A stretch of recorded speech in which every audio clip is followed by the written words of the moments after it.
Olá pessoal, eu sou o professor Peruca e essa é a aula de número 7 na matéria de Teoria de Voo do Avião. E o assunto de hoje são os comandos de voo. Vamos à aula? Nesse capítulo serão estudados os dispositivos que permitem controlar os movimentos de um avião. Esses movimentos podem ser realizados em torno de 3 eixos imaginários que passam pelo centro de gravidade do avião. Então aqui nós colocamos nessa imagem, pessoal, uma bolinha vermelha aqui representando aí o centro de gravidade da aeronave. Então todos os movimentos imaginários que a aeronave realiza serão feitos então em torno desse ponto. E é interessante ressaltar que o centro de gravidade, na verdade, ele depende de como que a carga foi colocada nessa aeronave. Ou seja, a quantidade de carga que a aeronave leva, assim como a disposição dessa carga ao longo dos bagageiros, dos assentos aí para passageiros e tripulante. Então, dependendo da maneira como a aeronave foi carregada, nós vamos ter o centro de gravidade numa determinada posição.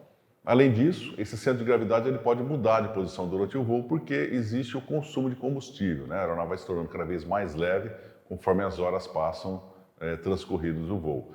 E é em torno desse ponto, então, que é o centro de gravidade, que os 3 eixos imaginários se cruzam. Portanto, serão em torno desses 3 eixos que nós teremos aí os movimentos relativos da aeronave. Tá? Então, vamos estudar aí cada um desses eixos. Nós temos aí, primeiramente, o chamado eixo transversal, ou lateral. Ele cruza a aeronave de uma extremidade de ponta de asa até a outra. Então, esse eixo lateral. O segundo eixo é o eixo longitudinal. Ele vai desde o nariz da aeronave até a cauda da aeronave. E, por fim, o chamado eixo vertical, que ele cruza verticalmente em torno do centro de gravidade.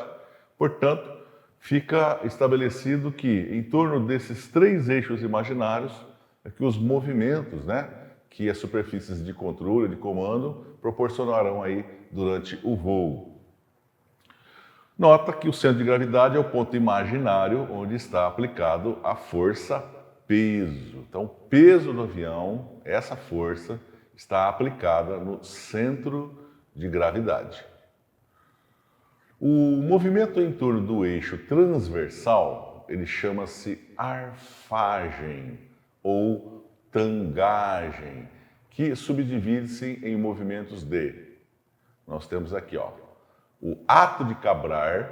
Então a seta indica a movimentação que a aeronave faz.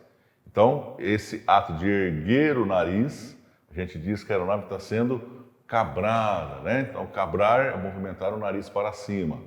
E picar. Picar é quando o nariz da aeronave é movimentado para baixo. Então, nariz para cima, cabra. Nariz para baixo, pica-se a aeronave. É importante ressaltar que não se utilizam as terminologias cabragem e picagem, tá, pessoal? Na verdade, existe o ato de cabrar e o ato de picar.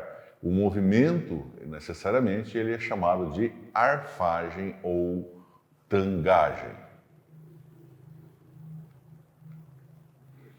O movimento em torno do eixo longitudinal chama-se rolagem, rolamento, bancagem ou inclinação lateral. Então nós temos aqui nessa imagem representando que as asas das aeronaves elas podem ser movimentadas para cima e para baixo, Então, na verdade, esse movimento feito em torno do eixo longitudinal, esse movimento assim, chamado movimento de bancagem, rolagem, rolamento.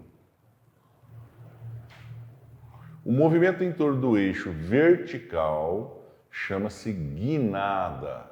Então, nós temos aqui o eixo vertical e o nariz da aeronave pode ser movimentado